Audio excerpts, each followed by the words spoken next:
3, 2, 1, go!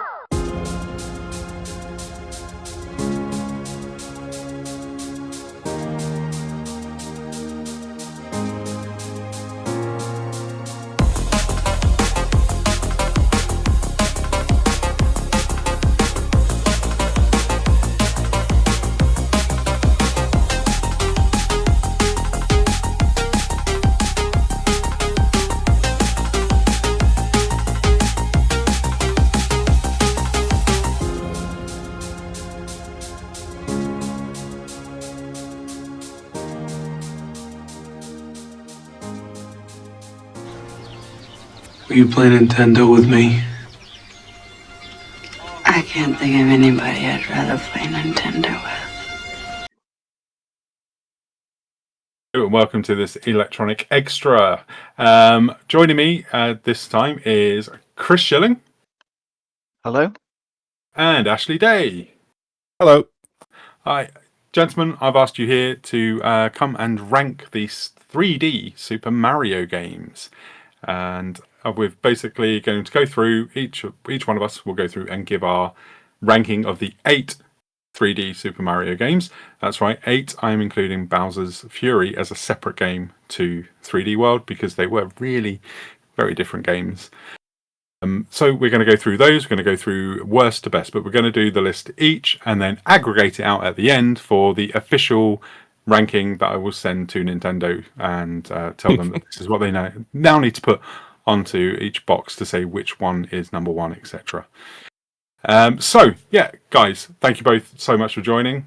Really pleased to have you both on here. Chris, I've known you for well over 20 years now. So yeah, that's quite ridiculous. Yeah. Yeah, it is. And I think the last time I ever spoke to you was on Xbox Live when we were playing Gears of War 2. I think we were on the same team with Mike. Oh wow, 8 hours. Yeah, that's a hell of a memory. Yeah, remember that. Yeah, I can't remember who because I think it was 3. It was 3 on 3s, wasn't it? And Gears 2. Yeah. I just remember playing that with you guys, but that was probably the last time we spoke, other than online interactions. So it's been a long time. But yes, obviously I've known you that long, so I've been able to see and mostly agree with your takes on 3D Mario games. So I say most, but we'll see. I do imagine that there may be some storming out during this as we get heated on the rankings. So we want to kick things off then with what we would consider our least favourite. I won't say worst, because worst makes it sound like there's a crap game. And let's be honest, none of the 3D Mario games are crap. They are all good to like unbelievable. So we'll go first then with Ash. What have you got in? Because you've just recently done your list, haven't you? So I have in the last 20 minutes. So if you can tell us what's in 8th place and your reasoning. All right. Gosh, I feel so nervous going first. What if I say something horrific? I'll start out by saying like there are no bad 3D Mario games, no bad Mario games. I love all of these games, but you've forced me into this position, Chris. You've held me at gunpoint and told me to declare my least favourite. So that's what I'm going to do, and it is Super Mario 3D Land, which it's a great game. I reviewed it for gamesTM, gave it an 8 out of 10 back in the day. Really like it. Haven't returned to it pretty much since release until about an hour ago when I dug out my copy. I think it was a work copy actually. I loaded up the cartridge and it had the save files with the Mii's, and the Mii's were all people from gamesTM. So if anyone at Imagine Publishing was ever looking for that cartridge, I'm sorry, I've got it. I think the fact that I haven't played it for 14 years, it's not a reflection of its quality. It just didn't get played very much. But that's probably why it's a bit more diminished on my list, because all of the others I've kind of gone back to them a lot more. They're a bit more accessible, the other ones, by being on the Switch. I've got nothing against it. It's a great little game. Love that, the 3D effect still suits it really well, and the game's designed around it spectacularly so. I just think it's a little bit on the easy side. I remember breezing through it back in the day, and they did that thing that Nintendo does a lot now, where all of the really kind of challenging levels were like unlockable, like post-game content, which I do think damages it a bit. There's not a lot of I don't want to be one of these guys who says a game's too easy, therefore it's bad. It's not about it being too easy. I think it's about it being a little bit frictionless compared to most Mario games. You just kind of glide through it, and I think it's, as a result of that, it's like stuck in my memory less, because a lot of the stages I would just like only have to play them once, and then they're just in the memory, or not in the memory, is the case maybe. So yeah, that's the one that sadly has to come at the bottom for me. I think they're fair points. I do agree as well that they do gate off the good levels to after you complete it, and it is an absolute breeze to get through that game. But yes, it is so good though. The second half of the game it's so many great levels, and getting all 3 of the coins is nearly impossible on some of the really late ones. But it is. I like it anyway. Chris, what's your least favourite Super Mario 3D game? So yeah, again, like Ash, very much like none of these are bad games at all. I like all of them. So I very, very nearly went for 3D Land, but in the end I plumped for Bowser's Fury. Just purely because it's not a complete Mario game.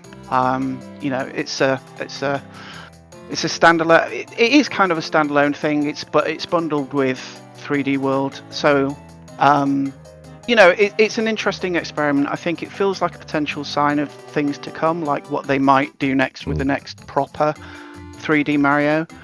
But it's just one of those things where it's like, I enjoyed it a great deal. It just doesn't give me that sense of completeness that a proper Mario game does. Yeah, I agree. So that leads into my one, which is Bowser's Fury, as well as my least favourite. Mine is because I absolutely fucking hate the Bowser bits. It's just the most, because you're having a good time, you're jumping around, you're collecting things, and you're thinking, how do I get that over there? I'll try and then all of a sudden the screen turns black and Bowser starts shooting shit at you, and it's not a fun time after that. You're like, well, this is now crap. You've really ruined my time here, Bowser. And now I've got to figure out how to get the bell rung so that I can get you. Whereas I was trying to get this cat star thing, and now I can't, because I've got to now get rid of you. And I've just taken about 20 minutes to get up here. So thanks for that, mate. And now I've got to have to take you on. That to me just ruined it, because I loved the other parts of it. So take out those Bowser bits, and I think it's absolutely brilliant. But like Chris, it is just a small standalone thing, but it is still fundamentally really, really good. And then they give you the Bowser section, and I hate it so much. So that's why I've got it as my last. Was there not, and it's been a while since I played it, was there not a way to kind of delay those things so that you don't have to do them quite so frequently? Because I remember thinking you have to set the lighthouse light off by getting by being able to get one of those cat star things, and it delays him a bit. But if you're really close to doing it and he starts, that is quite annoying.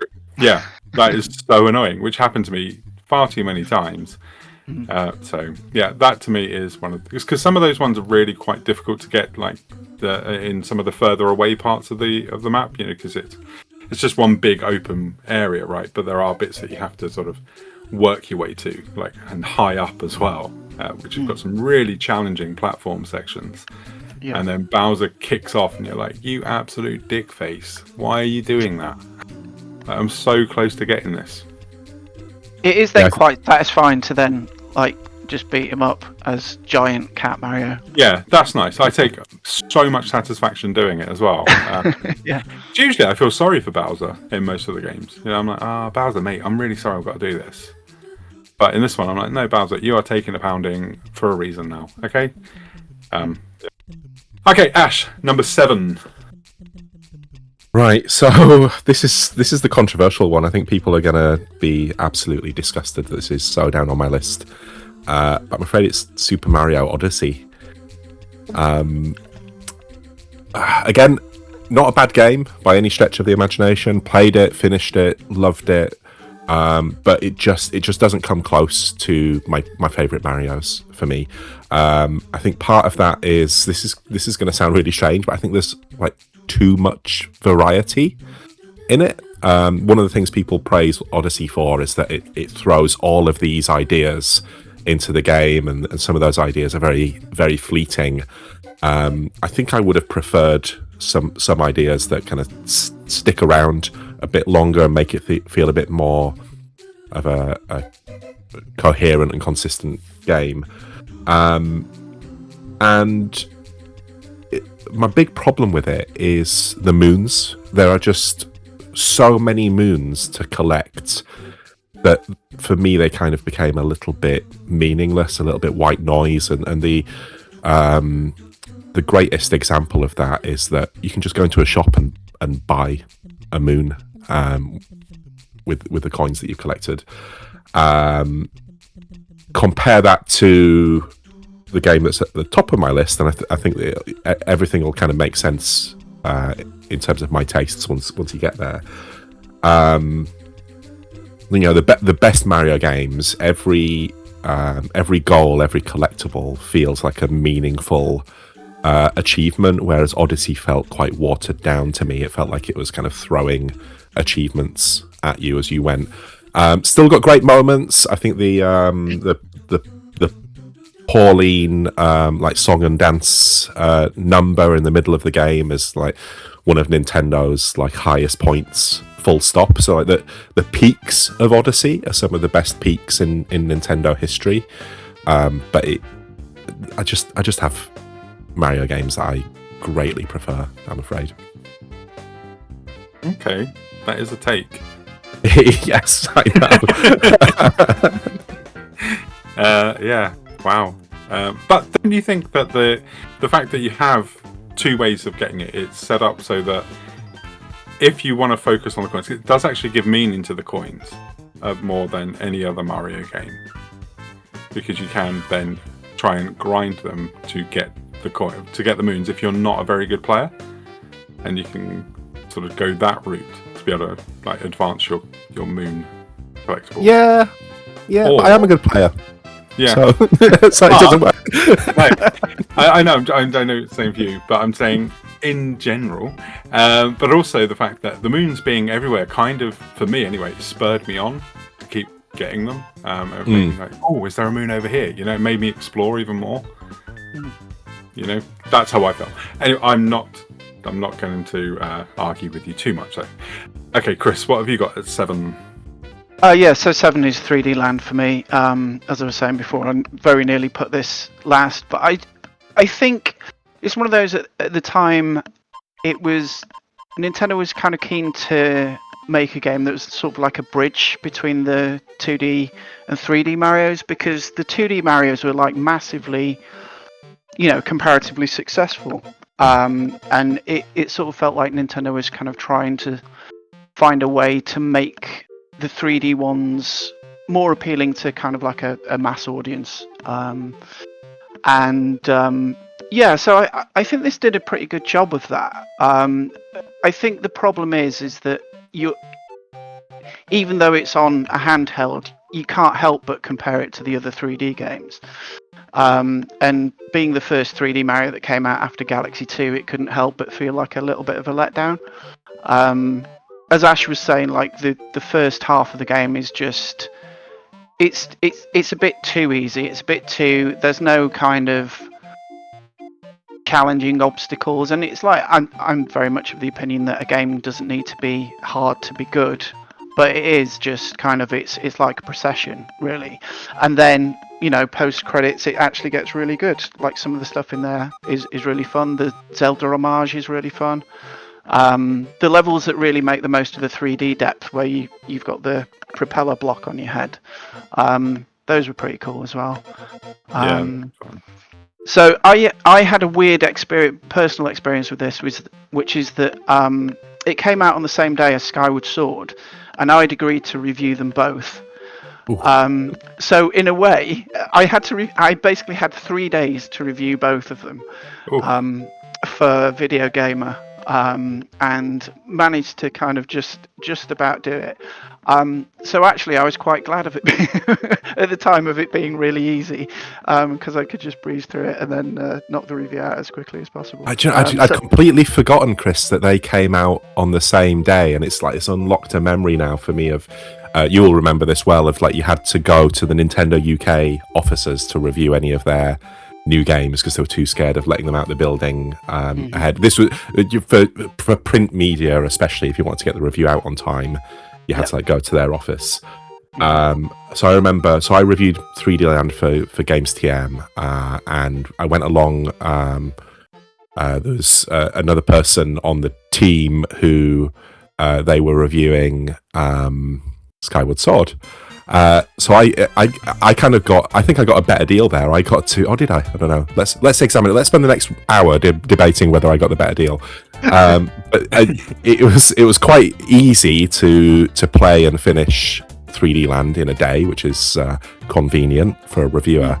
But I got to also like sit back and watch my pal play through Skyward Sword at the same time, and as I was editing that person's review as well, it kind of I felt quite privileged that I could like have a kind of a bird's eye view of their opinion, and it gave me like context to their review when I read through it, which is like not there's quite an unusual thing in games journalism and editing to have been like there in the room when a person was playing a high profile game. So quite nice memories, and I love Zelda a lot more than Mario, so I think I got it the right way around. I got to play Skyward Sword properly when it came out.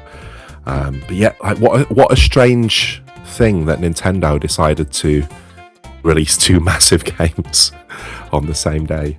But did they bring? I have this memory that Mario 3D Land and Mario Kart 7 came out earlier than they were supposed to do, and that they brought the release dates forward to like save the 3DS. They were both due in 2012 originally, weren't they? And then they got. Oh, was it 2011? No, 2012. Yeah, 2012. But then they brought them into the launch year. The 3DS was struggling, right? So I think they lowered the price of the 3DS and launched those two Mario games like all at once, and it worked as well. Like 3DS, like flew after that because they ended up throwing everyone they had at Mario Kart 7, didn't they? Because if you look at when you go through the credits on that game, it's just every single Nintendo team on it. Retro Studios are credited on it, aren't they? Yeah, Next Level Games are on there as well, and that was before they were bought by Nintendo. So they would, I think Monster Games are credited as well on there. People may remember them from the Excite truck.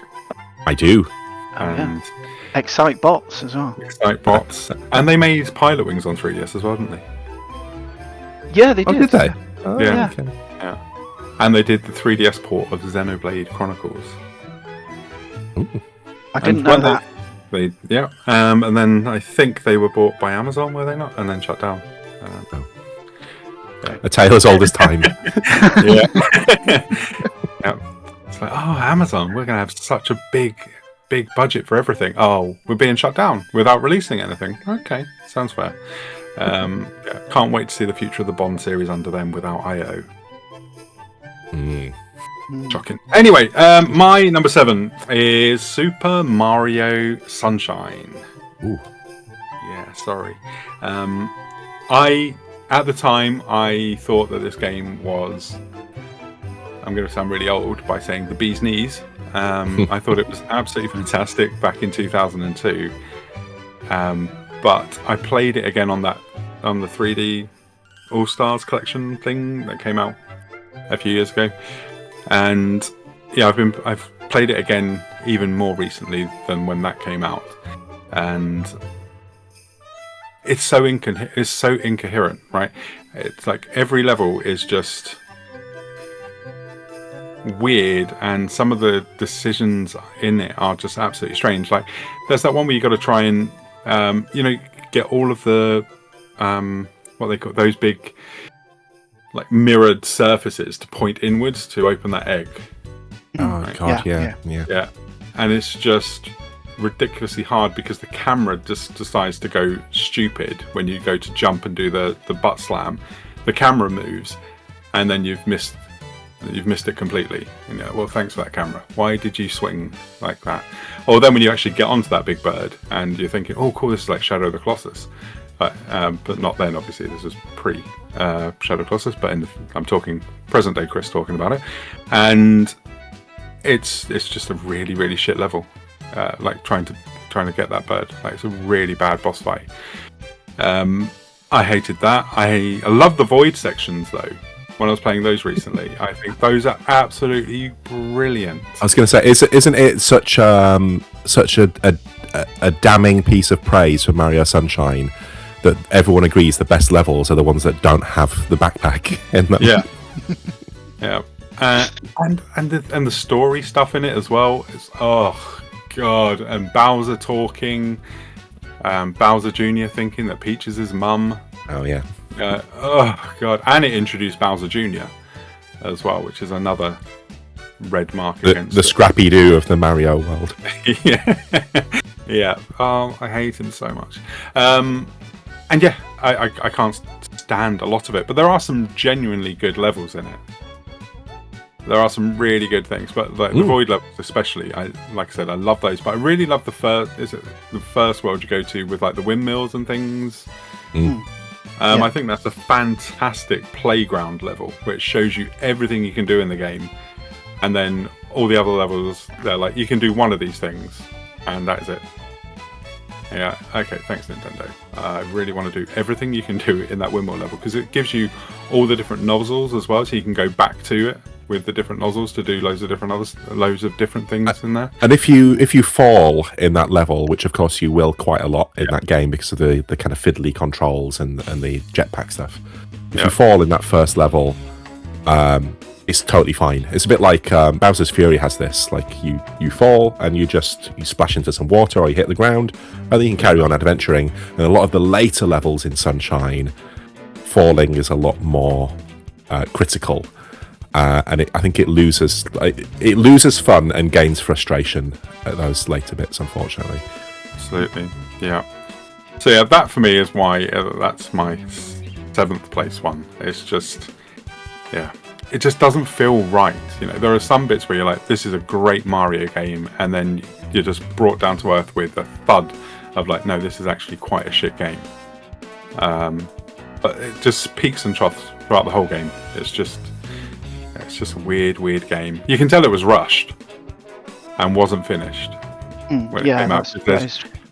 There's no way, even Nintendo in 2002, they never released something that half-assed with like a crap. This is the Nintendo that they delayed the N64. They delayed their hardware until Mario 64 was ready. So yeah, and it was unusual. By just over a year as well, because they weren't happy with Zelda. Ocarina of Time, and you're just like, they don't shit it out just because like people aren't buying your system. Like, have some quality control with it, make it right, and don't half-ass it. But yeah, unfortunately it came out and it was just nowhere near as polished or as good as a Mario game should be. It is interesting to think about the timeline where Sunshine and Wind Waker get that extra time that they deserve, and they do feel sort of more complete. I forgot. Yeah, because they rushed out Wind Waker as well, didn't they? Yeah. Oh, Nintendo. Okay, Ash, number 6.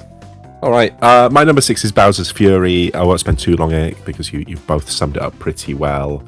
But I think it's pretty cool. I still haven't finished it. It's one of those things that, because it's attached to the Switch version of 3D World, I tend to end up, I'll stick the cartridge in and I'll end up playing 3D World, and Bowser's Fury becomes a bit of an afterthought, which means that I can't remember when it came out. It's a while ago now, but it's been this thing that I've just kind of like chipped away at bit by bit over many years. So even though it's a slight game and not really a complete experience at all, it's been something that I've been able to like graze over for many years, and that's benefited it for me. I just kind of dip into it now and then. I really like the open world structure, the stuff I was saying earlier about when you like fall off something. When I fall off something in that game, I don't go, I need to like retry all the stuff I've already done. I go, right, I'll just head off in a different direction and go have fun somewhere else then. And it kind of, for me, it captures that feeling of, I've got like a 4-year-old girl, and I take her to the playground all the time. Watching her, plays on the swings for a bit and then gets off and goes on the seesaw or goes on the climbing frame, and just like flitting from one activity to another. I feel like Bowser's Fury has got the same kind of structure. It's got the structure of a playground, and it really captures my imagination. Like they haven't done a 3D Mario game for Switch 2, and I really hope they take some of those ideas from Bowser's Fury and do it on a grander scale. I probably agree with you, Chris, that I could do without the Bowser's Fury bit of Bowser's Fury. Just let me play. But it captures my imagination enough that it climbs a little bit higher on my list as a result of that. I think it's pretty cool. Are you the Bowser then when your daughter's playing on the playground and you're telling her to? Yes. Telling her it's time to leave. I want to go get a coffee, come on. You turn around, you are as bad as Bowser. And the other kids are looking at her going, what the hell is she on about? But yeah, I think one thing you're saying there with the fact that it's got all these great ideas that can be moved forward with the quote unquote Mario team making Donkey Kong, and this was made by NST, wasn't it? So do you think NST have been beavering away on a 3D? I had no idea that was the case. Is that right? It was made by NST. Yeah, NST were the main people behind it. That's very interesting. They must have had there must have been someone in Japan with a hand on the wheel there. They can't have been left completely to it. Yeah, I'm sure there were, but when the credits roll, it's the NST team. So a lot of people think we are a long way off a new Mario game because of Donkey Kong. Yeah. So maybe you're onto something there. Like that would be a way for them to get it out a bit sooner. It's only as we were talking about it that I remembered, and I was like, oh yeah, it was made by NST. So maybe NST are because there wasn't the whole of the Tokyo team working on Donkey Kong Bonanza. So it could be that they've had some of the team working. Maybe they'll get announced next week. Oh, that'd be nice, wouldn't it? I said that like I know something. I don't. That would be so. Oh man, I really want a new 3D Mario so bad. It's not even funny. So Chris, sorry, number 6 for you. Yeah, that's all right. I was just going to say Ash, you should finish Bowser's Fury because the climactic bit with face off against Bowser is really good. I will. It's really good actually. That end. Yeah. So yeah, my number 6 is, and like we're getting to the point where it's like there's very little between them. On a different day, this might actually be slightly higher on the list, but 3D World is my number 6, and it can probably consider itself quite unfortunate to be this low. I think my main issue with this is that the level design to me feels ever so slightly compromised, having to cater to 1 player and 4 at the same time. So you do get some stages where it's like you can imagine the single player only version of that level being a little bit more challenging, but because it's catering for 4 players at the same time, it's kind of like, okay, that bit's a little bit wider than it would have been. So there's just a few too many bits like that, I think. But I do love the cat, which I think sort of solves that age-old problem of combat in 3D space in a platformer. they've always kind of tried to find ways to solve that. They did that with Galaxy with the spin attack, but the cat sort of diving forward with its claws out is just a really sort of elegant solution to that. And the twin cherry power up is another great. That's like one of the great Mario power ups, I think. I never actually completely finished this game. Champions Road was the first. I think this was the first 3D Mario I didn't finish myself. My daughter ended up doing it for me. So, like, perhaps there is a little bit of a, that being a sort of sobering moment in my gaming life that I didn't finish this game and had to rely on my kid to finish it for me. But yeah, no, great game, but just not quite as good as some of the other ones. I will say as well, we're going on to the cat thing. You can also, it gives you a second chance as well, because when you jump and if you've kind of fluffed it, if you hit the attack button, he will leap forward, and if there's something for him to grab, he will grab and then be able to climb up of, which is a really, really good way of being able to get through Champions Road if you do get stuck on that, because the catsuit is the one to use on those levels. Or just die loads and yeah, get just the white Tanuki suit. Yeah, which is so embarrassing when that happens. When you've died that many times on 11, they're like, "Do you know what? Just become invincible. All right, you're clearly crap. Just use this." And you're like, "Oh," but I never do it. I just go back to a previous save. I'm like, "No, I'm sure not being shamed." Do they don't give you that on Champions Road, do they? I can't remember. I can't remember if it's on Champions Road, but I know it happened once to me on one of the later, on the last level before you get to Champions Road. Yeah. It happened to me on one of those levels, and I felt so embarrassed. It must. I think it's like 10 lives or something, and then Nintendo just like, yeah, you are clearly shit. Have this. But yeah, I was so ashamed. I had to just turn it off and go back to a previous save. I was like, I'm not having that. I'm not going to have that tarnish my time with this game. So number 6 for me is Super Mario 3D Land. Exactly the same reason as what you guys say, really, about that. I did enjoy it quite a bit, but it just lacked that polish as well that the other games have, especially 3D World. When you get to that and you're like, wow, like this is what 3D Land could have been, but not as grand, obviously, because it's on a 3DS. But yeah, so that's my number 6, which actually means that we have our bottom 2 decided already. Oh, yes. Are you going to say now or save it all? Yeah, I can say these 2 now, because they will never ever be anything below them, and that's Bowser's Fury is in 8th and Super Mario 3D Land is 7th. Okay. Yeah.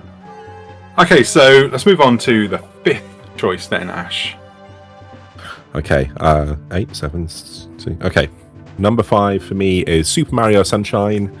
Probably about right that it's kind of like almost halfway up my list and halfway down my list at the same time. I've such mixed feelings about Mario Sunshine. Like it came along at a time when there'd only been one other 3D Mario game, and that 3D Mario game was, in my opinion, a masterpiece. So my expectation for Sunshine was sky high. I was a university student at the time. I'm pretty sure it came out in some sort of summer holiday, I assume. I can't remember exactly what month it came out. And I played it. July 2000. Yeah. Okay, cool. So yeah, it would have been summer holidays. Bought the Japanese version from a little import gaming shop in Leeds. I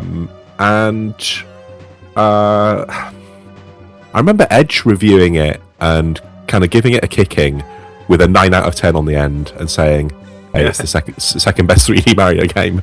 And that I always had that review in the back of my mind when I was playing it, where I was like, it's great, it's really fun, it's different, it's inventive, but it's no Mario 64, and the camera is all over the place. The thing that makes it interesting, the flood backpack and all of the things it can do, the jetpack and the floating, all of that makes it cool and inventive, but also makes it quite fiddly, cumbersome, strangely inaccessible for a Mario game.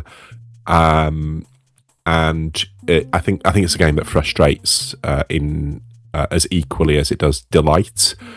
And as I was saying earlier, like all the best bits are the bits where it puts you in the void without that backpack, and you can just play some pure 3D Mario platforming. But on the whole, I do, despite its flaws, I do think of it quite fondly, and I think that's because of the general kind of like holiday summer vibe of it. If I want to have a good time with Mario Sunshine, I don't particularly take on any of the levels. I just go into that Delfino Plaza hub world and just kind of dick about in there. That's a great one. It's a great hub. You know, they took what was done in the Mario 64 castle and just blew it up really and made that into a playground all of its own. And there's tons of secrets to discover, things to do. Quite a large draw distance, so you can climb up high and have a look around. And the music is really kind of jolly and upbeat and suits the kind of bright, vibrant visuals so well. And that's ultimately, like, I think I enjoy thinking about Mario Sunshine more than I do playing it. When I think back on it and I think about being in that world and its vibes, I get a very warm feeling, and then I try to play it and I end up like throwing the controller on the floor. Yeah, I know that feeling. I will say there's a really cool thing about the plaza is the fact that the more shines you get, the lighter the world gets, because it starts getting the paint off of the big shine, which is I really never cool. knew that. That's amazing. Yeah. Which is really, really, really cool. I like that. It's a nice little touch. Anything you want to add on to that, Chris, or do you want to go into your fifth? Well, I was going to say, like, my number 5 is Sunshine, so I might as well just like carry on. So yeah, it kind of pains me to put Sunshine this low because I have such a fond memories of it. Like, the GameCube was the very first home console I bought with my own money. So there was something kind of quite special about that. Like, my wife and I, we used to play on it at the very first sort of the flat that we shared together. So it kind of really takes me back to that. But I remembered, like, my relationship with Sunshine started before it, because I remember reading the NGC review. I think it was an import review, because I think it came out in Japan slightly before US and UK. Is that right? Yeah, that's right. Yeah. And I'm sure they did like it. It was like ridiculous, like something like a 16-page review or something like that. It was just like, this was like, you know, this game is a masterpiece. I'm gonna love it more than anything else. And I didn't quite, but when it's good, I think when Sunshine is good, it is really, really, really good. And as Ash rightly says, like, the plaza is a huge part of it. Like, just being able to, particularly when you get all the nozzles and you can just kind of like go nuts. You know, you can kind of spray it in front of you and slide on your belly and jump and flip and stuff like that. And like, I think part of what makes it is very, like, Flood is very, very flexible, but you're actually right in saying that is one of the problems, because it is kind of for newcomers, it just isn't that accessible. It's like actually quite a complex game to control. And the handling is quite twitchy as well. I think it feels slightly twitchier than 64. But I just remember, and like, perhaps it was because I just had more time on my hands back then, I would like bash my head up against the harder challenges, and I like feel so much satisfaction getting them done. Like, I actually really love the Sandbird level. I just think it's really, really annoying, but when you actually do it, it's so satisfying. And I just remembered, like, being so dazzled by how it looked. I remember, you know, the mirrors, for all that level is frustrating, the reflections on those mirrors were just incredible. Like, I'd never seen anything like that before. Even the water around Delfino Plaza is absolutely gorgeous. Like, when you run under some of the hoses that are spraying out, and all the effects that will come down on you are impressive as well. You see the drops come down onto Mario and things. It's amazing. Such a good looking game. Yeah. But it's really interesting to think about, because I've realised that I'm a fan of Mario when he's away from the Mushroom Kingdom. Because I like this game, I like Super Mario Wonder, I like Odyssey. I think I just kind of prefer it a little bit when he's kind of like going to a different place. And I think that kind of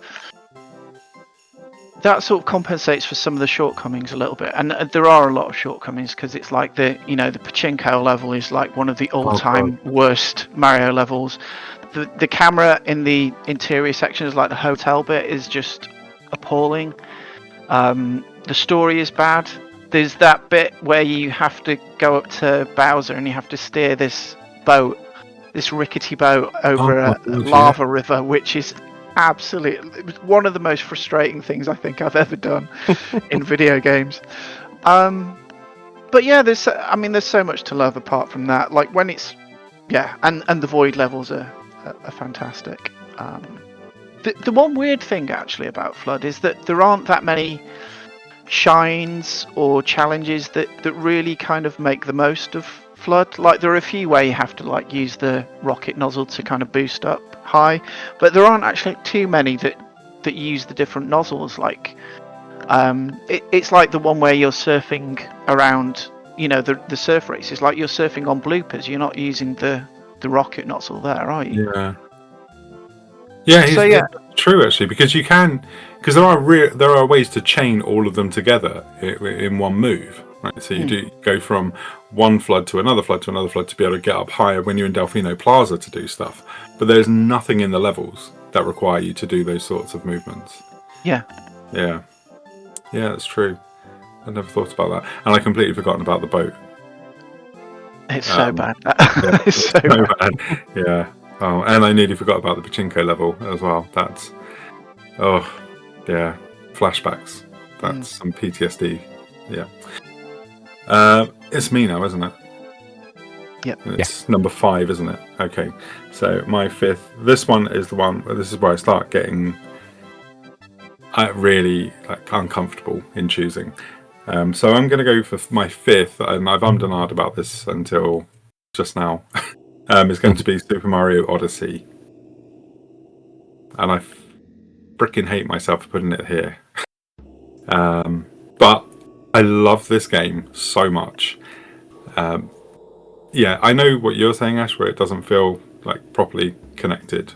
Everything's quite different when you go from level to level, which is I like that variety. And Mario is supposed to be human, and yet he's in a world of humans where he looks completely different. There's big Sonic Adventure vibes to Mario Odyssey. Yeah, which is really weird. But there's just so many playgrounds. Like all of these levels are just huge playgrounds for Mario to play around in, and getting all of the different shines. Some of them are just not shines, moons. Some of them are just you just can't think. Oh, I can't believe there's one over here. So that makes you then carry on and go, well, I'm just going to keep exploring. And there's some, I think it's in the sand level. There's one where you can go up really, really high in the level, and there's a moon way out in the distance, and you can get to it by doing loads of hat jumps across. It's really challenging to get it. And I remember that when I got it, I was like, I am the greatest gamer ever. But then I watched someone on YouTube do it, and they did it much easier than I did. I was like, oh right, I'm not that good. But it was really, really satisfying. And some of the moons are just tedious and shouldn't. They're literally in front of you, and you think, well, that's stupid. Don't just put them everywhere. But I do like the fact that if you just go off, you're going to find a moon, and it does encourage that exploration of the world, of this toy box that they've created. And I like how it all changes as well. By if you're doing something in another world, you can go back to the other world and things have changed, like characters have gone there, or the ice has melted and all this sort of stuff. It's really cool. Really love this game. And like you were saying, Ash, that section with Pauline and singing, you go into a 2D amazing. One of the highlights of my gaming life. I loved it so much. And just going back to it and doing it again, it's just it's still so good. It's absolutely wonderful.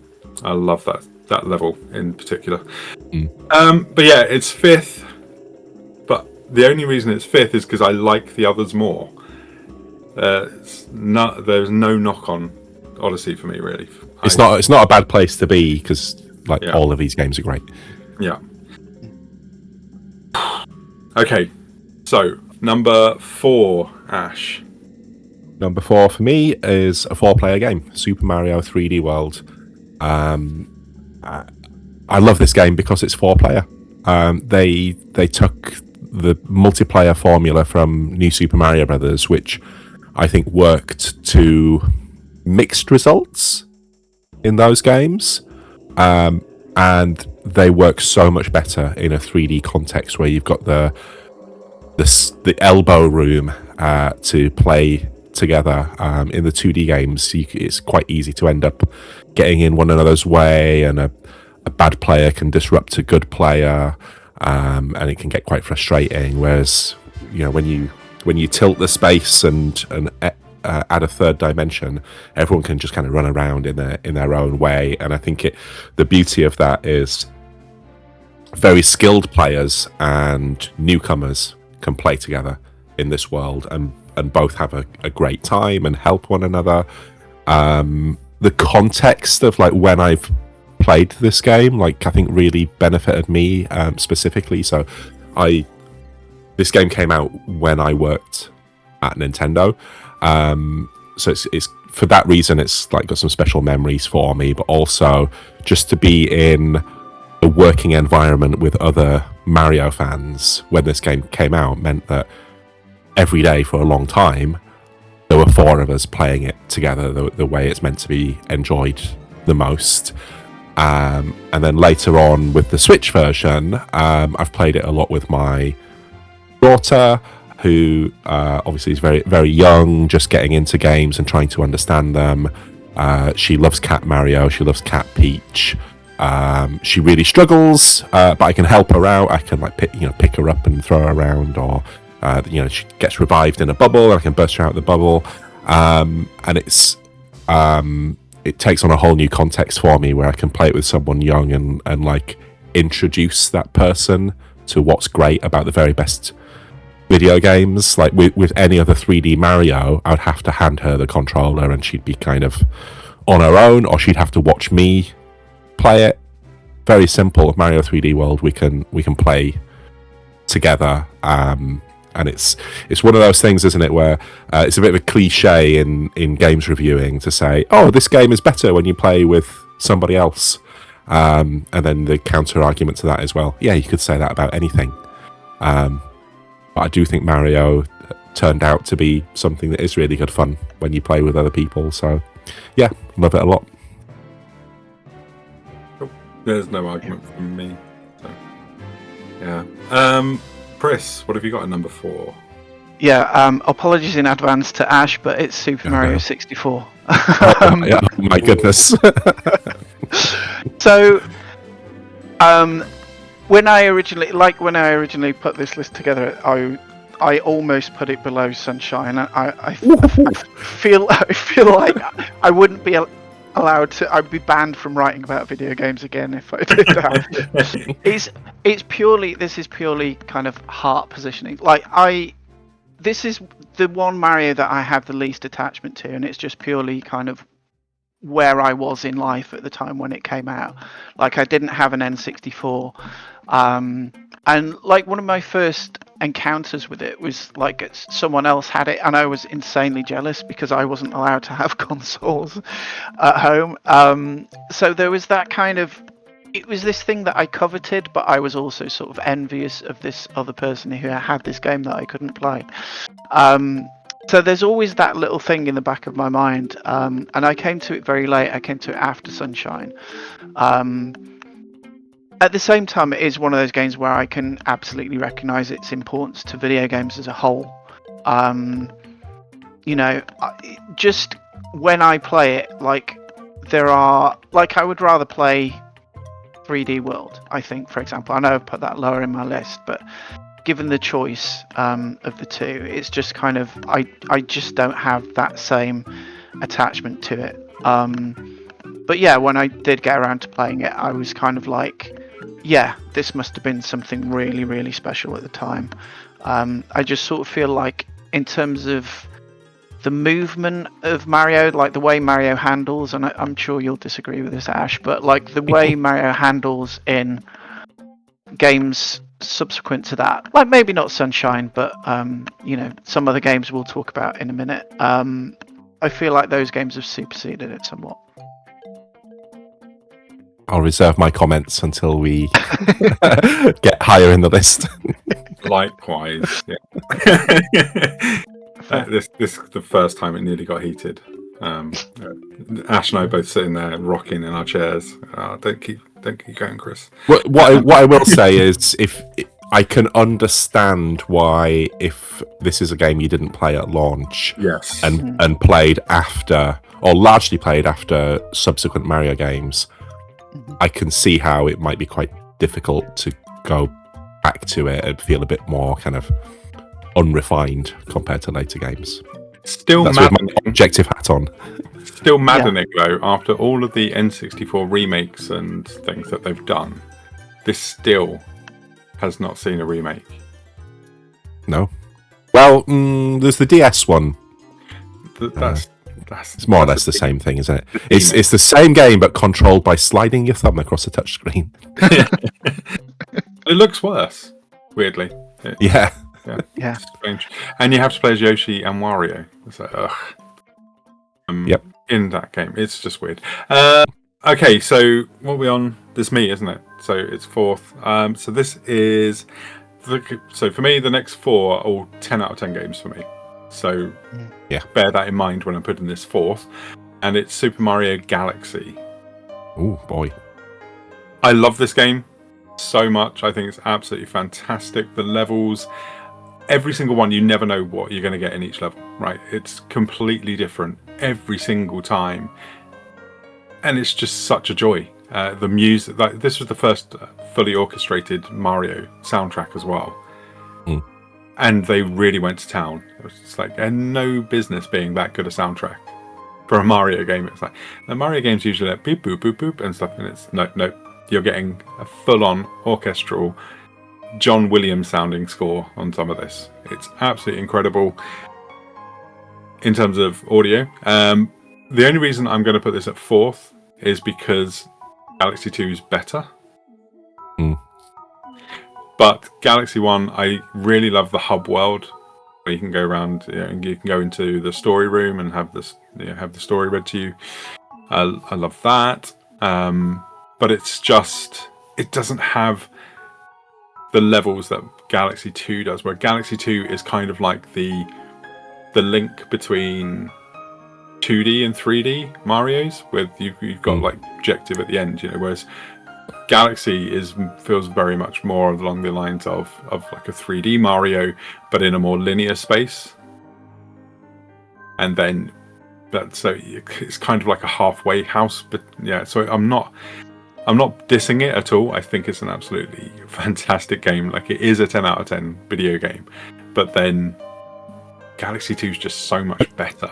I think if trying to untangle Galaxy 1 and 2 in this list is probably the hardest part of this exercise, I would say. Yeah. They've both got so many things that they do differently that are worth, that are like worth this, like putting in the same ranking. But it's like, if I'm going to try and separate them, I have to separate them, and it's going to be 2 over 1. Even though some of 2 is just near on impossible. But yeah, it's still an absolutely fantastic game. And what I didn't realise is that the newer release that they've done of this is much better than the one they did originally. On Switch. I didn't know that. They've really smoothed things out a little bit on that, because that one has some rough edges. The one that came on the 3D All Stars, which feels like it was just a ROM dump. But they've changed, the controls a little bit. But this one is much better, because I bought it on 3D All Star, so I didn't buy it again when it came out. I just bought Galaxy 2, but my son got the set, and I played Galaxy 1 on his one, and it's a better experience. So I'm going to have to buy that again. So this will be like third time of buying the same game. Which is the bar for the course, really, of Mario, right? they release it, I'll buy it. Oh yeah. So now we're into like the real good shit. Mm. So let's see where number 3 lands for you, Ash. Well, we're just going to keep talking about the same game because my number 3 is Super Mario Galaxy. So I agree with you that Galaxy 2 is the better game, and we'll come on to that later. Galaxy 1, though, I remember just being a complete revelation to me. And another one I reviewed when I was a games journalist in the Wii Flat. Back in the days where before Nintendo made you go to their office to review a game, they'd make you go to a flat in London, and I had to sit on the edge of a bed playing this game on a TV that was stuck on top of a chest of drawers. Really surreal. But also, yeah, because they had like multiple rooms in this flat, and I think it might have been official Nintendo magazine had the living room with the giant telly, and GamesTM were like, go sit in the spare bedroom on a smaller TV. It's like, okay, I know where I stand. But despite that, I remember like rattling through this game. I felt really under pressure to like see everything that I could, because I only had a day to do it. And the poor PR guy said, take as long as you need. I will not leave. I will not go home until you are happy. So I sat and finished the entire game, and I think we left at about 9 o'clock at night, having started 12 hours earlier. But like, it was a once in a lifetime thing, and not only was it important to me from a reviewing experience, it was important to me as a player. Coming off the back of Mario Sunshine.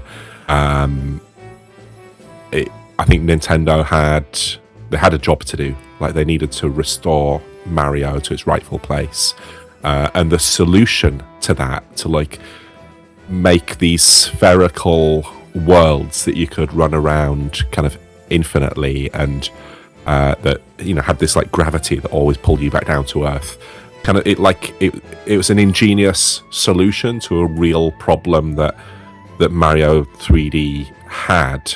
The more 3D Mario got more complicated with Sunshine, as we talked about, the more kind of frustrating and hazard prone it became, and they needed to find a way to move it forward, make it more exciting, make it more ambitious, but also a little bit easier to play, a little bit more accessible, and they did that, and at the same time added in all of these really challenging levels that were demanding of your platforming skill and your mastery of the controls, without it ever once feeling unfair, or like when the classic cliche is anytime you fail, it's your fault and not the game's fault. Mario Galaxy is exactly that kind of game. So yeah, a real I was going to say it's a real 10 out of 10 game. I gave it a 9 out of 10 for GamesTM. But that's a story for another time, because there was a big debate in the office about it. But I do think it's a 10 out of 10 game. I'll say that much. Yeah, really special game, and I agree with you, Chris, about the music. I remember going to Japan in 2008. Searching high and low for the soundtrack. I found the Club Nintendo soundtrack in a used CD store in Japan. I was like, I've got to have this CD, because that orchestral soundtrack is just incredible. And I feel like you talked about the Sunshine in Delfino Plaza. I feel like Galaxy did something similar with the music in the hub world. That the more you played it, it kept like layering in more instruments as you went along. Yeah, because Really at the beginning it's just a little soft melody of the diddle, but by the time you've opened up every single world, it's just the bombastic version of it. It feels really good. Yeah. And yeah, I recently replayed this when the double pack came out on Switch, and I don't think it really loses anything, except maybe those kind of gimmicky motion control stages which were designed around the Wii remote just don't work as well when you're using like a traditional controller or a Joy-Con. But they were the weakest part of the game anyway, so who cares? Skip those. Yes, well, I think those motion controlled levels are probably one of the reasons I would rate Mario Galaxy a little bit lower than Galaxy 2, but still a great game. 10 out of 10. One bit I do want to disagree slightly. Oh, go on. With it's not your fault it's your fault, sorry, not the game's fault. I will say that Spring Mario says otherwise. Spring Mario is an absolute... Yeah, Spring Mario is a fuck-up. bastard, yeah. Yeah. Well, We're down more than a power-up. Yeah.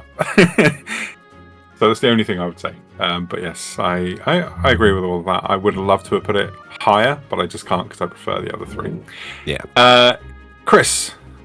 Yes, my number 3 is Super Mario Odyssey. I originally had this at number 1 on my list, and then changed my mind as I was writing it up. So yeah, I think I probably had, or arguably had, the perfect experience of Odyssey because I got to play it before almost anyone else because I reviewed it for Edge. So I was the first member of the press to play it, and I played it before the kind of last round of previews came out and before the final trailer came out. And I don't know if you remember, but like the final trailer for Odyssey came out, and they basically spoiled like a load of the later worlds in the game.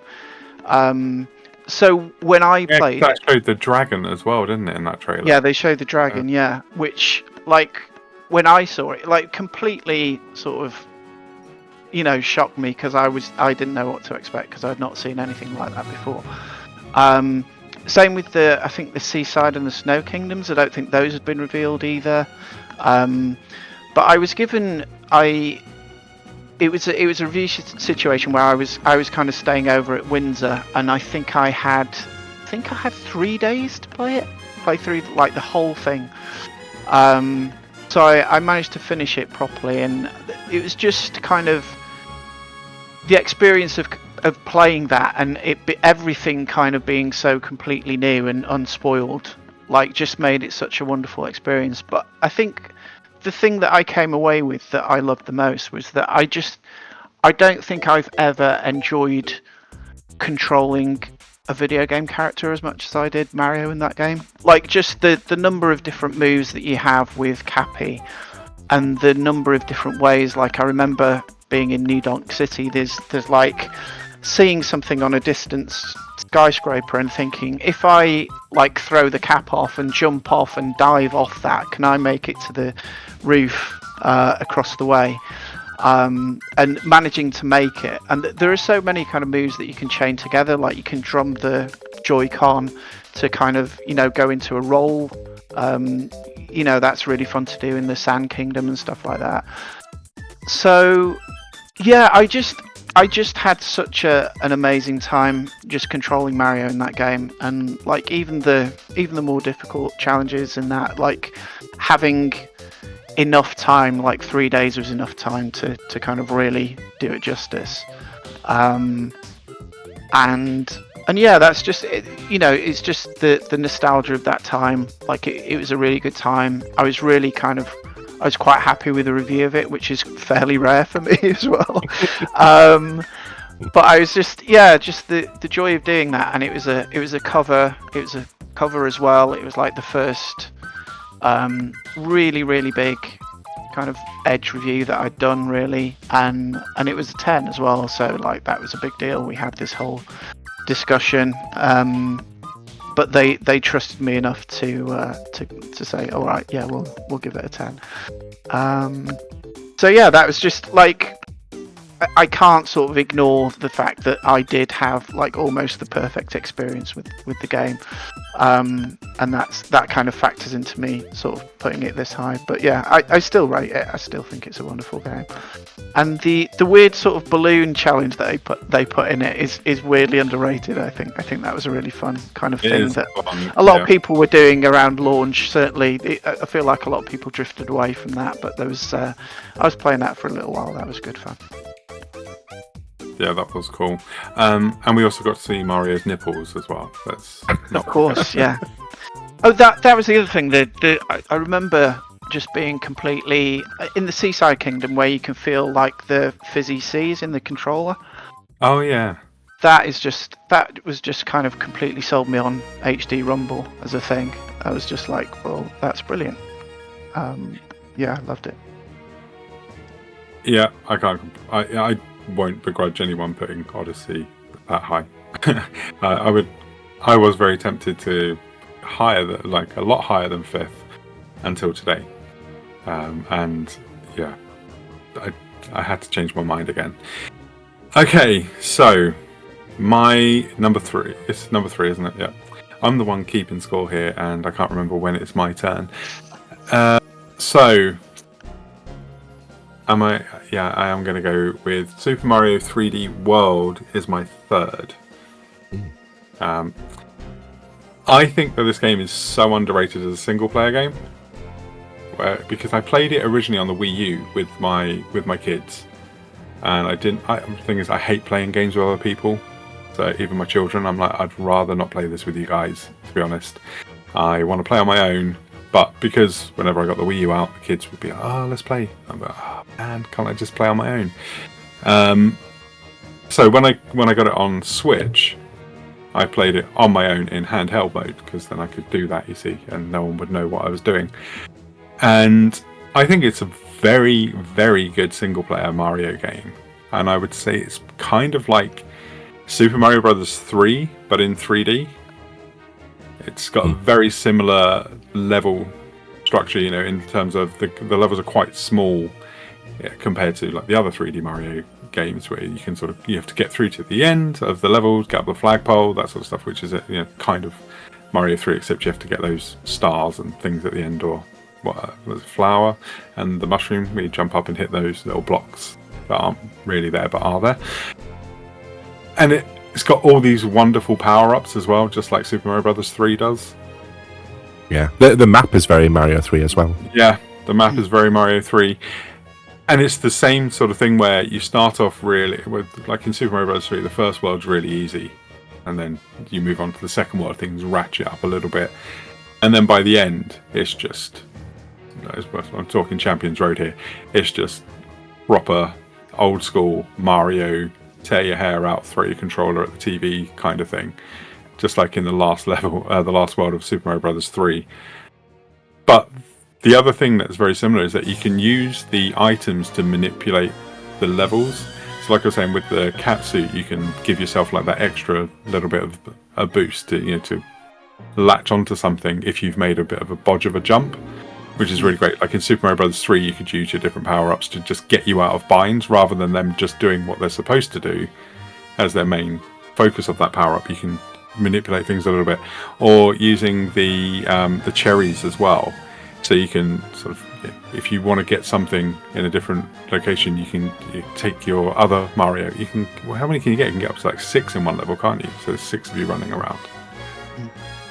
And things like that. It's just all these things which are just so different to every other 3D Mario, but have that same 2D kind of gameplay rooted in it, in that DNA. And there's the fact as well, like the Bowser fight isn't your traditional Bowser fight either. You don't just try and jump on his head like 3 times, or hit him with something 3 times. It's a different thing, like in Super Mario Bros. 3, you just let Bowser kill himself, and it's that same sort of thing where you're not really fighting Bowser as such. You are just sort of there for the ride. It's a really, really great game, and the soundtrack in this one, I think, tops the Galaxy games. And I say that because I was playing it recently, and I cannot get some of the theme tunes out of my head in this. It's literally on all the time. So I was really pleased when they added CarPlay to Nintendo Music recently, because I was listening to the 3D World soundtrack when I was driving to swimming today with my daughter, and she was like, "This is nice. What is this?" I was like, "Well, honey, this is Super Mario 3D World." She was like, "Oh, like the movie?" No, it's the game was first, honey. The movies are not. She's only 4, so she knows Mario through the movies, not the games yet. I'll teach her though. Don't you worry about that. But yeah, that's why that one's number 3 for me. Okay, so we're now into number 2 for Ash. I was just trying to work out where things are at the moment. Yeah. Okay, so intense now. It is. So number 2 for you, Ash. Number 2 for me, if you know my love of Mario very well, it won't surprise you what order I've picked these in. Super Mario Galaxy 2 is my number 2. I do like this more than the first one. I gave this a 10 out of 10 for gamesTM. One of only 2 games I gave a 10 to. So really, really special. I agree with you, Chris, that it improved on Mario Galaxy pretty much in every way, which was surprising. Like, that's not an easy thing to do, like you kind of improving on perfection. But yeah, I think the level designs are a bit more Mario-like, which is a really strange thing to say, but they've got a bit more kind of like old school Mario games. They don't call them levels, do they? They call them courses. Yes, and I think that's I think that word really describes the levels in Mario Galaxy 2. They feel like an assault course in places, like a series of mini challenges strung together to create an overall kind of gaming narrative. And each one, I suppose another thing to say here, and it's very, very relevant to the level design, is it's not that often that Nintendo makes a direct sequel to one of its games these days. And I think people forget that was really surprising when they announced Mario Galaxy 2, because we'd had 64, we'd had Sunshine, we'd had Galaxy, and they were like, no, let's take everything we learned with the first one, and we'll use everything we've learned to improve on it. And you do see that in the level design. Everything feels more refined. The challenge is increased, but the fun increases at the same time. It's got Yoshi in it, playable, rideable Yoshi, which is a pretty uncommon thing in 3D Mario. They'd had it in Sunshine, but it was a bit weird. He was like made out of paint and would dissolve when he touched water. Really strange. But he works really well in Galaxy 2. He kind of like puts the game into like hyperspeed mode when you play with him. And it's just to contradict my opinion on Odyssey.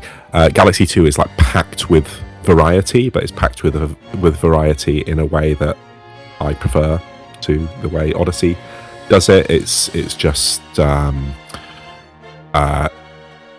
very.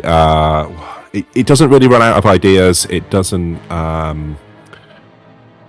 rest on its laurels. So I feel like as the game progresses, it stays consistent and coherent and cohesive. And other words that begin with co. But at the same time, just keeps going. You think you've seen this game as good as it can be? No, here's another level. It's going to be even better. This one's going to be even better, and it just keeps getting better and better as it goes along, which is why it's so high on my list. Really, I think it's not just one of the best Mario games, one of the best games Nintendo's ever made, in my opinion. Yeah. Shall I just jump straight in, because Galaxy 2 Galaxy 2 is technically my number 2. But I find it really, really hard to separate the two. I feel like they're almost like two halves of the same game. Because there's almost like no sort of story element to this one. It's like just kind of straight into it. It's like we're not going to bother with the Rosalina stuff and the kind of slightly melancholic story that they've got in Galaxy 1. We're just going to get straight onto it's almost like you played Galaxy 1, here's like a load more of it, but even better. Yeah. I think like moment to moment, this is probably a slightly better game than Galaxy 1. But I think the one thing that I miss is that I do miss that sort of context, that sort of sense of motivation that you're working towards something rather than just kind of completing all these courses. I think I once described it for Edge as like the greatest level pack of all time, which sounds like I'm damning it with faint praise, but it kind of is that. It is like an expansion on everything that Galaxy does. Like Galaxy introduced a lot of these concepts, and it's like this builds upon them in really, really ingenious ways.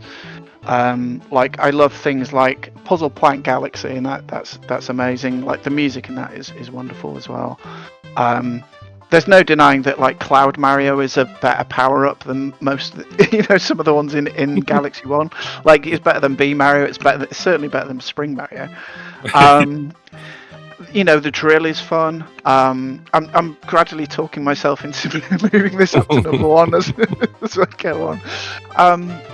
But yeah, it's just that one kind of little thing that it just sort of feels. I don't want to say it feels inconsequential because that's not right at all. But I like to have some kind of context to what I'm doing, and it kind of feels like you don't really get that with Galaxy 2, and that is the one reason why being forced to kind of separate Galaxy 1 and 2. That's the reason why I have it at number 2 instead of 1. The thing you say about one of the differences between the two games being the lack of like story context is really, really interesting. So I was very, very lucky. I don't know how I managed this, but I was lucky enough to interview Miyamoto when he was doing his press tour for Galaxy 2. And I think one of the questions I asked him was like, what is it like to work on modern Mario games and modern games in general compared to classic games, and he had a bit of a grumble about younger game designers, and I'm going to be massively paraphrasing, but he said something like they keep wanting to put story in games. You don't need that. You don't need so much story. It doesn't need explaining. Just play the game.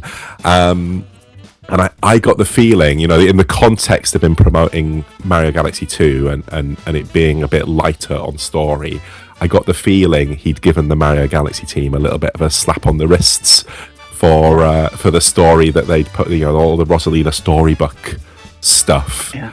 They'd gone a little bit like non-Nintendo. With their storytelling, and that he'd had to rein them back in a bit. I'm definitely in the Miyamoto camp. I'm like, put the story in the manual, leave it there, and let's have some fun. Fair enough. Wasn't it? Is it true that like Koizumi snuck that into Galaxy at the last minute? I'm sure. I read that. I'm sure I read that. I believe it. Yeah. I think it must. I think it might have been in Water Asks. I think I read that. And then he laughed afterwards, as he often did. But for me, I'm also going to go straight into Super Mario Galaxy 2 as my number 2 as well. So that's all three of us having it at number 2. Okay. It is just an absolutely wonderful game. I like everyone was saying, but it's the special world at the end. I know I keep saying this, as I've had it for Champions Road as well, but the special world, once you complete it, to get 100% on that, it was like the most satisfying moment of my entire life. Sorry, children.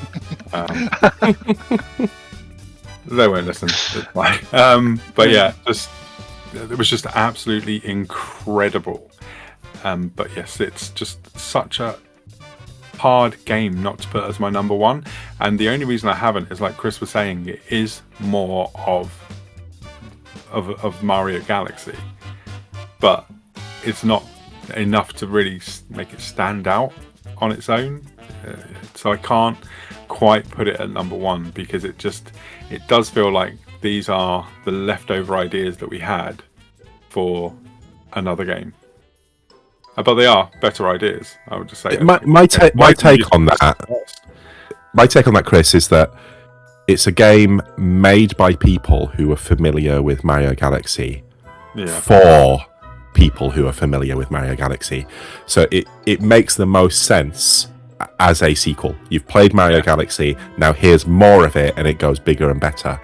But if you played it out of context and you never played Galaxy before, it might. I think it loses that quality. Like it's good because it's a sequel. If that makes sense. It's kind of like what they did with the original Super Mario Brothers and Super Mario Brothers 2. That's like this is Super Mario original Mario 2. The Lost Levels. The Lost Levels. Yeah. It's like this is Super Mario Brothers again, but it's for people who played every single it's for the sickos game. The people who broke the original Super Mario Brothers, we're going to break you while you play this. And yeah, it was. I think Super Mario Brothers 2 is actually really good, like the Lost Levels. But I know it gets a lot of hate, but it is really, really cool, and it is It's really it's great clever. take on this one. Yeah, exactly. There were some really great moments in that game. But yes, so that brings us to our number ones, and we already probably know them. But Ash, go ahead and tell us why Super Mario 64 is your number one. Oh gosh, how long do we have? I'm really resisting the temptation to tell a story that I think I've told on other podcasts like 2 or 3 times. But it's so important to like it just kind of contextualizes why I love this game so much. I played this game for the first time in a Toys R Us in Wakefield, I think before the N64 came out, which is a bit weird. And I remember running around Peach's Castle in 3D and thinking, wow, this is amazing. And never played a 3D platformer before, barely played a 3D game of any kind before. So just exploring a 3D environment was absolutely mind-blowing to me, and I did that for about 10 minutes. Then this guy tapped me on the shoulders and suggested I jump through a painting, and I was like, why would I do that? That's really weird. And I jumped through the painting, and then of course realised that they were your portals to the actual levels. And I genuinely didn't know, I hadn't read about it in magazines, I did not know there was anything beyond the confines of the castle, and it was a real kind of mind-blowing moment for me, and I think I always look back at that moment and it really encapsulates a moment in time for me. Like, it's really hard for me to separate my feelings on Mario 64 from how it came across in 1997 when I first played it, of this kind of like leap into 3D just done so well, with endless invention that I think still works today. It has aged a bit, and it feels a little bit unrefined compared to later Mario games, as it should. But I played this to completion as recently as this year, and when I say completion, I mean I didn't just get the 70 stars, I got all 120 stars, jumped on the roof of the castle, saw Yoshi in 3D, and so I can also give you a fresh perspective, like without the nostalgia, and I think it still works really well. And I think one of the great things about it is how versatile those level designs are. There's about, I don't know, 10 or 15 worlds, but each of those worlds has about 10 stars in it. So you keep going back to these little playground worlds, and each time you go back to one, there's a new way to engage with it, and a new goal that completely changes your relationship with that level. I think that was a really clever thing to do with 3D for the first time. Very efficient game design, but also I think a very smart and astute thing to do for the players who are like new to 3D for the first time and grappling with it, having to think about being able to go in any direction. It's easy to forget, but before this, a lot of these kinds of video games, you started on the left and you went to the right, and that was it. Unless you were playing an Amiga platform game and you went in all directions and got lost and everything looked the same, but let's not worry about that. Being plonked into a world where you can go in any direction should have been completely disorienting, confusing, unfocused, but they used this like goal-oriented level design to push you in certain directions the first time you play, and then you go back another time, it says, hey, well, now you can go in this direction, and now you've gone in that direction, and now you've gone in this direction, we're going to give you a challenge where you go in all directions. And it just kind of really carefully like taught people how to engage with a 3D world when many of them won't have done so before. And quite remarkable, says a lot about Nintendo's design skills, that Nintendo just like nailed it straight out of the gate, first time around. Really clever game that for me stands the test of time and still like captures my imagination, and even without the like awe of seeing it in the 90s, I don't quite have that anymore. I can kind of appreciate it academically, but I just have fun now. I still just love being in those little worlds and jumping around and swimming, riding on the back of a dinosaur, riding on a magic carpet. There's loads of just little moments, climbing a tree and backflipping off it. All the interactions are joyous to me, but I have to admit the nostalgia plays a part in that as well. I think it's probably impossible for a 3D Mario game to come along and topple it for me, because this one it was a special moment in time for me. Yeah, that's beautiful. Yeah, oh wow. Can't really say much more than that. But Chris, why don't you go ahead and tell us your number one? Oh yeah, so my number one is Super Mario Galaxy. Again, very much a heart pick. So yeah, I remember playing it, and my daughter was very, very young at that stage when it came out. I think she was like just about 2. Just kind of at that stage where she was kind of enjoying watching me play video games, and I remember I got the 120th star, and then you fight Bowser again one last time. I'd made a couple of really stupid mistakes, and I was on 1 health. I was just like, oh, I'm not going to do this. I'm going to have to go back to. And she just shouted out, "Go on, Daddy, you can do it!" And I did, and that was just such a magical moment. But but yeah, I feel like the thing with Galaxy 2 is that I can absolutely see the argument, and I've made the argument myself, that it is on a moment-to-moment basis, it is the superior game. But I do, a lot of those ideas, feel like they originated in Galaxy. I just think the structure of it is so great. I really liked the Comet Observatory. Chris, you mentioned the music before, this kind of almost Disney waltz theme that kind of builds. It's kind of very sort of sparse to begin with, and then as you kind of develop, the more stars you get, the more kind of instrumentation comes in until it's this big kind of bold sort of orchestral theme.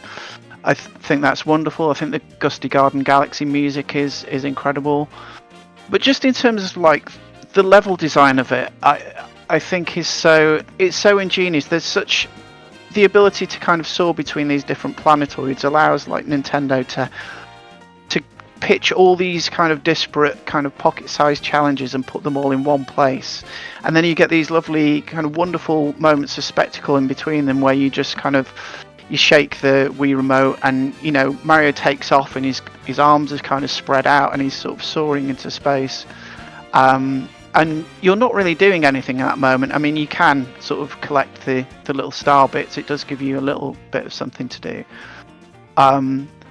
But just the way that it combines that sense of spectacle with the sense of just, these beautifully pitched platforming challenges. And then it's right, you can, you'll get a beautiful view of this nebula, as you kind of soar over to the next one. Just so many magical moments in that game. But yeah, that one kind of particularly personal moment right at the end is kind of, I think, what cements it up as my number one. Yeah, hard to argue with that. Yeah, that's absolutely one of the greatest games. I love it. Like I say, all of those top 5 for me are 10s. They're all fantastic. So for me, Super Mario 64 is my number one. Everything that Ash was saying is absolutely perfect. My first experience with this was actually in an HMV and played it in black and white because it was a American version on a PAL television. So it was in black and white, and they were selling the American N64 there, but I did not buy it. I waited until 1997 to get my Nintendo 64 with Super Mario 64, and yeah, it was transformative for gaming. It's like it's like the first time I played a video game. You know, it was that sort of transformative. I was like, oh, this is how games can be now. I mean, I'd already played 3D games on PlayStation and things, but they were light years behind Super Mario 64. Just so far behind. But there are still some games today that don't push things as much as Mario 64 did 30 years ago. It's the way that these little levels that where you think they're little, but they're actually quite large levels that you've got to explore and figure out the puzzles on how to actually get these different stars, you know. And it just, all it gives you is a little clue of the name of the star that you're going for, and you've got to figure out how to do that. I mean, like, games don't really do that now. They pinpoint what you need to do. It's just like you've then got to try and do it. Whereas Mario 64 is like, well, you've got to try and do it, but we're not really going to tell you what it is you need to do. So good luck. And it's like the first, you know, when you see the one behind the cage on the first level of Bob and the chain chomp. Yeah, and you're looking at it and go, well, how the hell am I supposed to get that? And then a bit later you learn the pound the ground, and you're like, oh right, yes, I forgot about that move. I can do that. And then you go back to that level and you get rid of the block, not the block, the wooden stick, and then you go and, you know, obviously it frees the chain jump. But that's genius, right? I mean, it's just fantastic. Like, who else would do that? Or who else has done that sort of thing? But also the fact as well, like, it teaches you when you go to fight Bob-omb at the first time, the King Bob-omb, your instinct is to throw him off the edge. And you pick him up, you grab him, and then you throw him off the edge, and he comes back and he's like, what the hell? Why'd you do that? Yeah. It's like, come on, mate, let's play fair. And you're like, well, how the hell am I supposed to beat him? And it just takes that trial and error of like trying to figure out how to, because it changes those rules in your mind of like, oh, I've got to destroy this guy by just chucking him off here. So surely that's it. But also that's the very first star, right? Is going up and fighting King Bob-omb at the top, and going around him from behind and picking him up. And it, right from the beginning, it's subtly training you for when you'll meet Bowser, like hours later. Like, it's so clever. Like, it teaches you things without you being almost conscious of it. Like, that's amazing design. Yeah. And it's also teaching you you're not going to throw Bowser off the edge. You've got to figure out another way. You can't just chuck him off. And because you know, in the Bowser fights, you've got to chuck him into the bombs. It's the bombs, on the side, and I love all of the Bowser levels. They feel like you're actually on a path to this fight. You know, and the build-up music to it as well. It really gets you pumping that you're going to fight Bowser in a minute. Yeah, it's fantastic. All the way that when you have to find like the booze level, and you just randomly find it because you walk up to a boo and it shows the little cage inside it. Yeah. And you're like, oh my god, right, yes. And how do you scare boos again? Right, you pound the ground, and then I can jump in, and there's this level that you think's a secret, but it's one of the main levels. I think they knew that once you take a game like this and put it in 3D, exploration is going to become a much more kind of key component of the game, and it really exploits that. It really rewards people who just try to, like, oh, it's that Nintendo thing of, what if I do this? And then they've thought about, what if a player does this, and then they build something around it. Yeah, I don't think Nintendo have gone this brave ever since. As much as I love everything else they've done, they've never gone and just said to a person, other than maybe Breath of the Wild, just here's the game, go for it. Yeah, I mean, I think even though I had it slightly lower on my list, I think I can recognise like the ingenuity of it, and like how bold a step that must have been. Like to go from the 2D Marios to this, like it's completely different. Like what it's asking you to do, as Ash, as you rightly say, is kind of shifting it to focus on.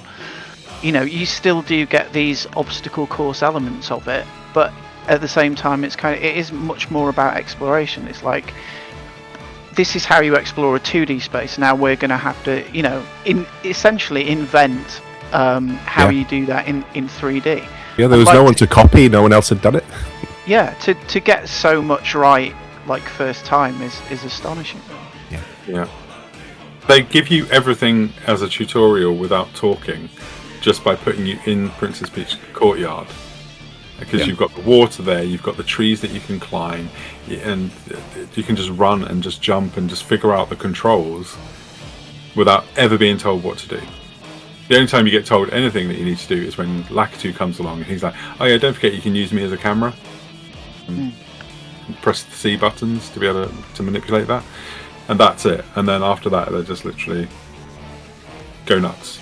And then this is a silly little Easter egg, you see him in the mirror, in that mirrored hallway. Yeah. You see that the camera is actually a camera, which I always thought was really fun. But I love the fact that when you're in there and you go, oh, why are there mirrors here, right? Oh yeah. And then you don't see Lakitu, and you're like, this must be the entrance to the level.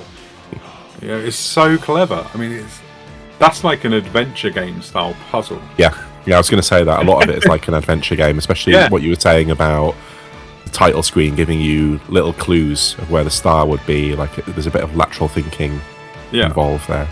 It's ingenious. It really is. And the thing is, I still can play this game today, pick it up and play it, and just have as good a time as I did in 1997. Except TikTok clock. That level can go fuck itself.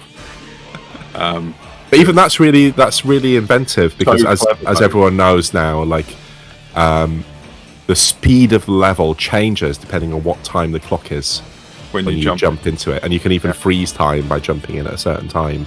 Like if you jump in at midnight, amazing. And backwards, you have to go backwards. Yeah, so it's like it's just so nuts. There are puzzles like that in Breath of the Wild as well, where it's that sort of thinking of being there at a certain time and things, which is cool.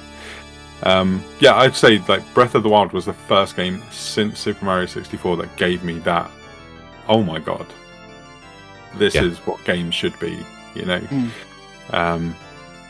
I would say that it is probably as influential as Super Mario 64, like without question, Breath of the Wild. Yeah.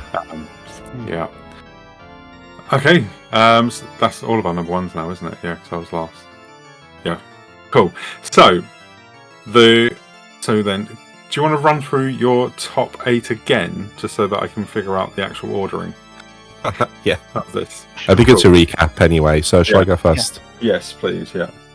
Okay, so from 8 to 1, Super Mario 3D Land, Super Mario Odyssey, controversial, Bowser's Fury, Super Mario Sunshine, Super Mario 3D World, Super Mario Galaxy, Super Mario Galaxy 2, Super Mario 64.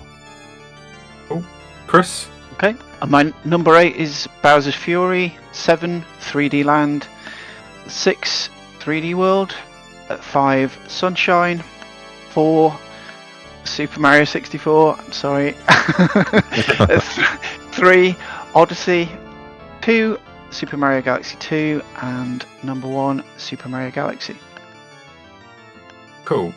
So I've gone for Bowser's Fury, Super Mario Sunshine, Super Mario 3D Land, Super Mario Odyssey, Super Mario Galaxy, Super Mario 3D World, Super Mario Galaxy 2, and Super Mario 64. So that means Bowser's Fury is, without question, the least favourite on this list. I'm not going to say worst. With Super Mario 3D Land coming in next, then Super Mario Sunshine, then Super Mario 3D World, then Super Mario Odyssey, and then it's Super Mario Galaxy in at number 3, Super Mario Galaxy 2 in at number 2, and Super Mario 64 in at number 1. Only just, though. It's only because of both of us putting it at number 1. If I put it second, it would have dropped. Is your system that if someone picks it at number 1, it gets 10 points, and if they pick it at number 10, it gets 1 point. Have you gone with that Kind system? of. So that would mean that both Mario 64 and Galaxy 2 have got 27 points each. But Super Mario 64 outranks it because it had the most number one spots. Yeah. I think that's a fair way of doing it. Yeah, that does feel like the fairest way. Yeah. But I mean, that when you look at it like that, it is an absolute hell of a list of games. I mean, you wouldn't. All good. Yeah. I mean, the top 5 are definitely very so strong. I mean, for Bowser's Fury to be at the bottom when it is probably better than 99% of other games ever made, it really says something. That's only because Chris and I put it at last. But 3D Land, I would say, is probably out of those, you would probably say that it is the worst. It's the one that I think arguably 3D Land and Sunshine are the ones that could do with a remake, I think. Yeah, that's I think Super Mario 64 as well. Speaking of, have either of you played the homebrew Super Mario 64 on the 3DS? No, I've not actually. No. So someone's done a 60 frames version based off of a PC emulation on the 3DS, and it runs with. Then if you can drop it down to 30 frames if you put it 3D on, but it's in proper 3D as well. And it's absolutely brilliant. It runs so well. It runs better than it does on N64 or emulation for other things, except good PCs. I'm talking like the N64 app on the Switch 2 or Switch 1 and the Virtual Console releases. It's better than all of those. Time to dig out the 3DS then. Yeah, absolutely brilliant. I was shocked when I played that. There are 2 versions out though. One of them's not very good, but there is a good one. But does it benefit from the stereoscopic 3D? No, it just looks good. There's no benefit to it, so I turned it off so I could have it at 60 frames. And there's those bits in Mario 64 where you can kind of move the camera into his head and look around. I imagine they're probably quite good in 3D. Yeah, I didn't try that, but it is really, really cool port, and it being unofficial as well, it's really good. So I would recommend anyone listening go and play that. It's the definitive version, but you can hack your 3DS. Hack your 3DS, which takes 20 minutes. Really easy to do. Nice. I felt like a complete genius when I did it. 5 years ago, whenever it was, I was like, "Oh my god, I can't believe I did that." It was during lockdown. I did that. First lockdown that we had. But so that's our official rankings. Let's recap that again. So our first favourite was Super Mario 64, Super Mario Galaxy at number 2, Super Mario Galaxy at number 3, number 4, Super Mario Odyssey, number 5, Super Mario 3D World, number 6, Super Mario Sunshine, number 7, Super Mario 3D Land, and Bowser's Fury was in at number 8. So that was really good. Thank you both so much for that. I really enjoyed talking Mario with you guys. It was a pleasure. Likewise. And things didn't get as ugly as I thought they were going to, so I'm really pleased about that. Oh, you said at the beginning that you had a controversial take, but I can't figure out what it was. My controversial take was going to be that Super Mario 3D World was in my top 3. Was really where I was going. Oh, I don't think that's controversial.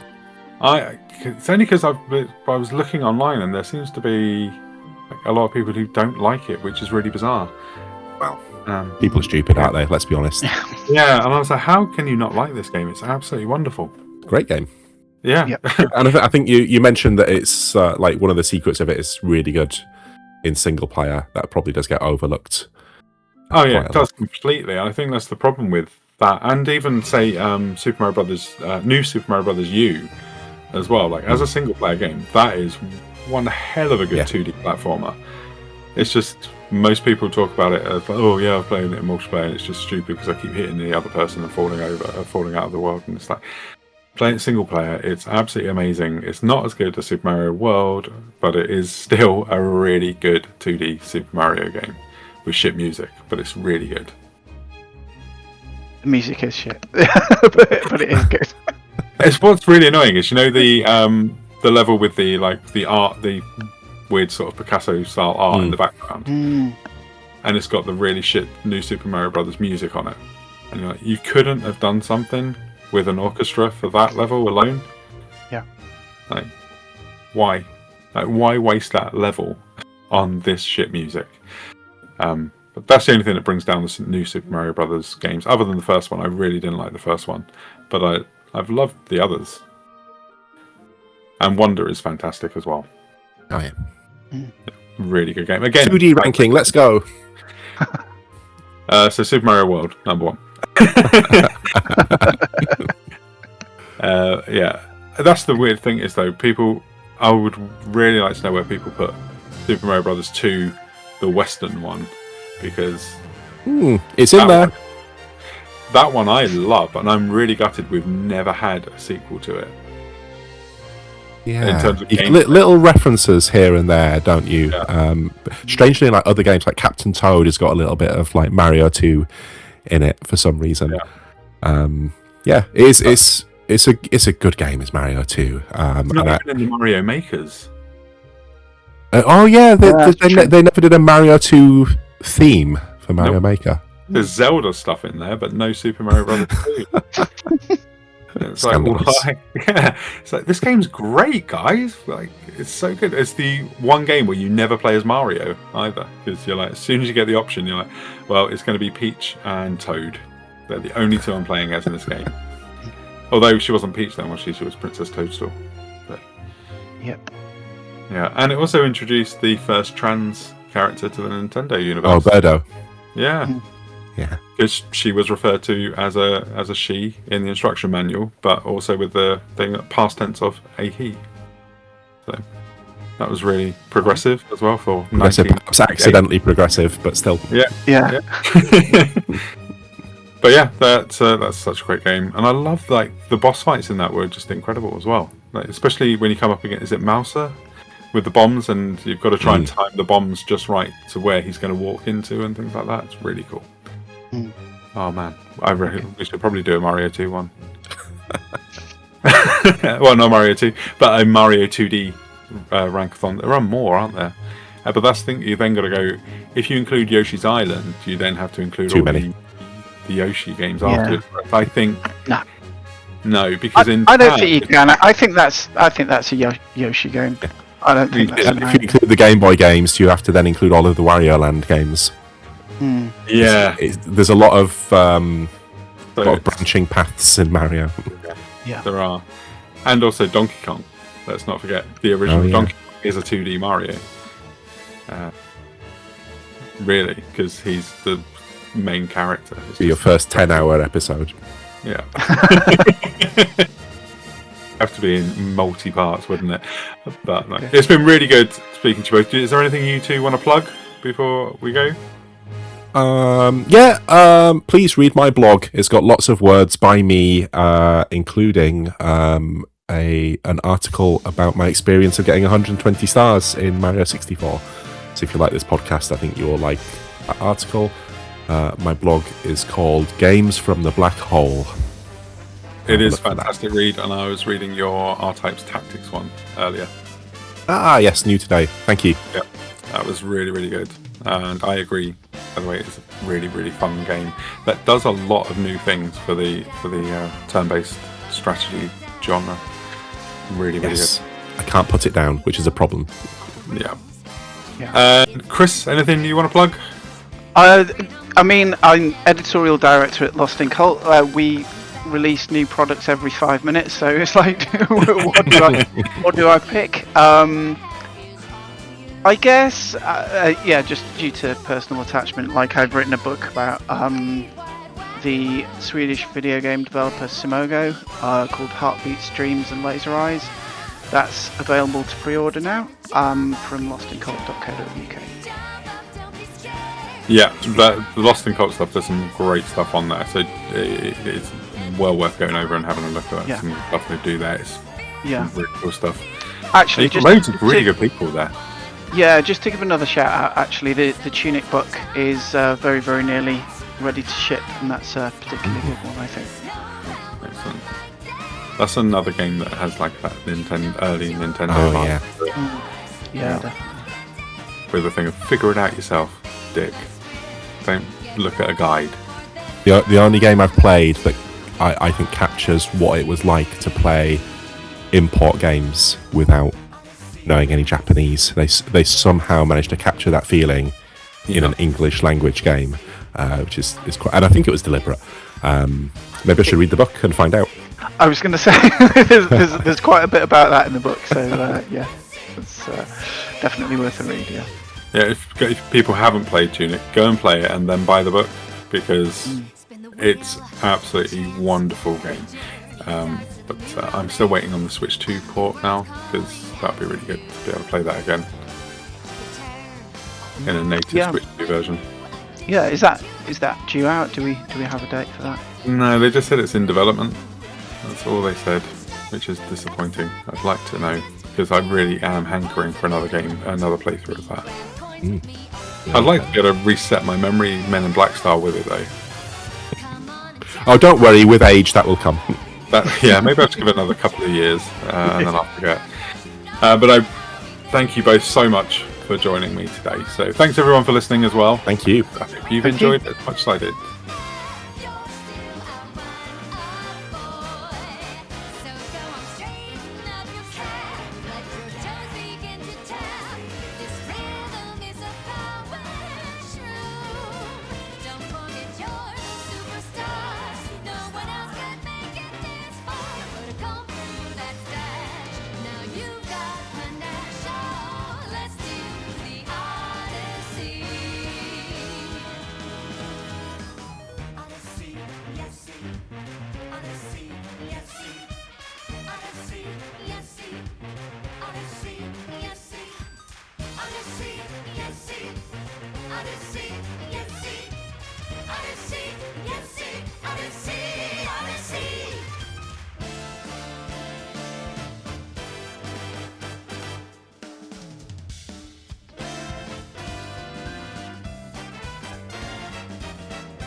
Here we go, off the rails, but you know it's time to raise